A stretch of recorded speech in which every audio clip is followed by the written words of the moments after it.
ඇතනම හිතලා තියෙනවද කොහොමද මේ සූර්යාලෝකයේ විදුලි බවට පත්වන්නේ කියලා. සූර්යාලෝකයෙන් කොහොමද අපි විදුලිය නිෂ්පාදනය කරගන්නේ කියන එක. මේකෙදි සෝලර් පැනල් එක තමයි විශේෂම කාර්යයක් කරන්නේ. සෝලර් පැනල් එකේ ඇත්තටම සෝලර් පැනල් එකක් හැදලා තියෙන්නේ කොහොමද? සූර්ය කෝෂයක් එහෙම නැත්නම් ප්‍රකාශ වෝල්ටීයතා ඒ කියන්නේ ෆොටෝවෝල්ටික් ඔයගොල්ලෝ පීලී කියලා අහලා ඇති. කෝෂයක් කියන්නේ ආලෝක ශක්තිය කෙලිම විදුලි ශක්තිය බවට පරිවර්තනය කරන උපකරණයක්. මේක වෙන්නේ ප්‍රකාශ වෝල්ටීයතා ආචරණය කියන ක්‍රියාවලිය හරහාට. මේකේ තියෙනවා සෝලර් සෙල්. එහෙම නැත්නම් ඕකට අපි කියනවා ෆොටෝවෝල්ටික් සෙල් එකක්. ෆොටෝවෝල්ටික් සෙල් හදාන්නේ සෙමිකන්ඩක්ටර් මැටීරියල්ස් පාවිච්චි කරලා. බහුලවම ලෝකේ පාවිච්චි කරන්නේ මේ සඳහා සිලිකන් සෙමිකන්ඩක්ටර්. ඔයගොල්ලන්ට සෙමිකන්ඩක්ටර් එකක් කියන්නේ මොකද්ද? සෙමිකන්ඩක්ටර් ක්‍රියාකාරීත්වය වෙන්නේ කොහොමද?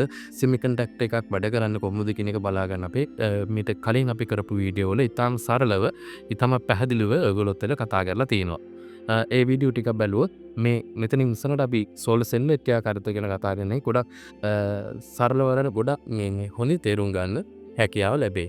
ඇත්තටම එතකොට සෝලර් සෙල් එකක සූර්යාලෝකය වැටුනහම මම කියව මේක සෙමිකන්ඩක්ටර් ඩිවයිස් එකක් කියලා. මේකේ තියෙන ඉලෙක්ට්‍රෝන වලට සූර්යාලෝකයත් එක්ක එන ශක්තිය, ඒ කියන්නේ ප්‍රෝටෝන්ස් වලින් ශක්තිය ලබාගෙන මේ ඉලෙක්ට්‍රෝන අපි ලෝකේ බහුලම භාවිතා කරන සිලිකන් කියලා කියව මේ සෝලර් සෙල් වලට අපි සිලිකන් ගැන කතා කරනවා. ඒකට මේ සිලිකන් වල තියෙන ෆ්‍රී ඉලෙක්ට්‍රෝන්ස් ප්‍රමාණය වැඩි කර ගන්නවා. ඒ කියන්නේ ඉලෙක්ට්‍රෝන සිලිකන් අණුවෙන් ගැලවිලා ෆ්‍රී එන්ටර්පින්ටි යන්න පුළුවන් විදිහට සැරසරන්න පටන් ගන්නවා.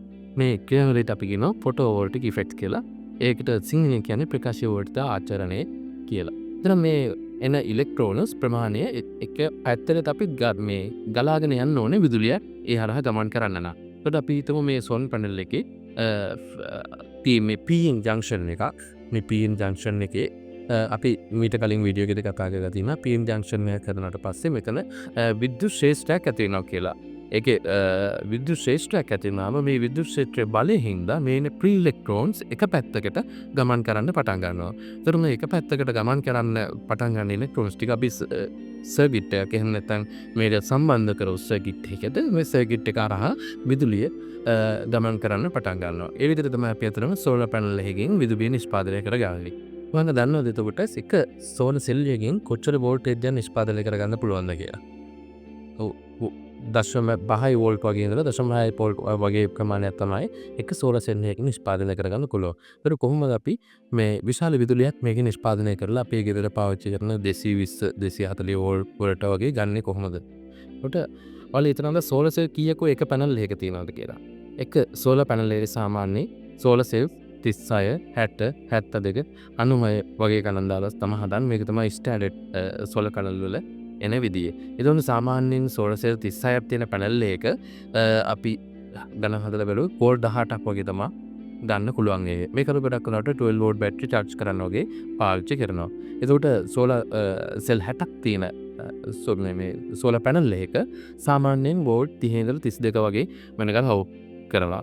සෝලර් සෙල් 72ක් තියෙනකොට අවුට්පුට් වෝල්ටේජ් එක අපිට හිතා ගන්න පුළුවන් 36 38 වගේ වෝල්ටේජ් එකකට අවුට්පුට් එක ගන්න පුළුවන්. ඒ වගේම සෙල් 90ක් තියෙන එකක් ගත්තොත් අපිට අවුට්පුට් වෝල්ටේජ් එක වෝල්ට් 48ක් වගේ වෙනවා. සෝලර් සෙල් ගන්න වැඩිපුර සම්බන්ධ කරගෙන සෝලර් සෙල් වැඩි ප්‍රමාණයක් සෝලර් පැනල් එකකට ඇතුළත් කිරීමෙන් අපිට වැඩි විදුලියක් ලබා ගන්න පුළුවන්.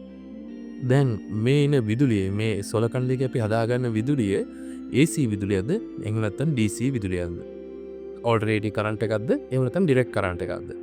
ඇත්තටම මේකෙදී ඔයගොල්ලොත් මම කතා කරා මේකේ විදුලිය ඉලෙක්ට්‍රෝන එක පැත්තකට ගමන් කරන්න ගන්නේ මේ සෝලර් පැනල් එකේ අපි සිලිකන් ගත්තොත් සිලිකන් වල PN ජංක්ෂන් එකේ එතන ඇදලා තියෙන විද්‍යුත් ක්ෂේත්‍රය හින්දා කියලා. එතකොට එතනදී ඔයගොල්ලන්ට මතකද එක පැත්තට විදුලිය රමන් කරනවා කියන එක දානවා කිව්වේ. ඒතකොට එක පැත්තට විතර විදුලිය රමන් කරනවා නම් අපි අර කලින් වීඩියෝ එකේදී තා පැහැදිලිව අපි කතා කරා DC විදුලිය එක පැත්තට විතර ගමන් කරන්නේ AC නම් අපි සම්බන්ධ කරන පරිපතේ හෝ වායක් ගත්තොත් ඒක දෙපැත්තටම ගමන් කරනවා.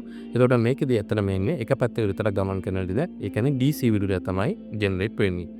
හැබැයි ඔයාලා ගෙදර පාවිච්චි කරන්නේ AC විදුලිය. එහෙම නැත්නම් විදුලි බල මණ්ඩලය ලංකාවේ බෙදා හරින්නේ AC විදුලිය. එතකොට මේ සෝලර් සෙල් එකකින් එන DC විදුලිය AC බවට අපි පරිවර්තනයක් කරගන්න ඕනේ. මේකට අපි විශේෂ උපකරණයක් පාවිච්චි කරනවා. ඔයගොල්ලන්ට ගොඩාක් මේ දවස්වල ඇහෙන වචනයක් වෙන්නේ නැති ඉන්වර්ටර් එක තියලා. මේ ඉන්වර්ටර් එකෙන් ප්‍රධාන වශයෙන් අපි කරන්නේ මේ ජෙනරේට් වෙන සෝලර් පැනල් වලින් ජෙනරේට් වෙන DC විදුලිය AC බවට පරිවර්තනය කරලා අපේ ගෙදර පාවිච්චියට හෝ එහෙම නැත්නම් අපිට ග්‍රිඩ් එකට ලබා දීම.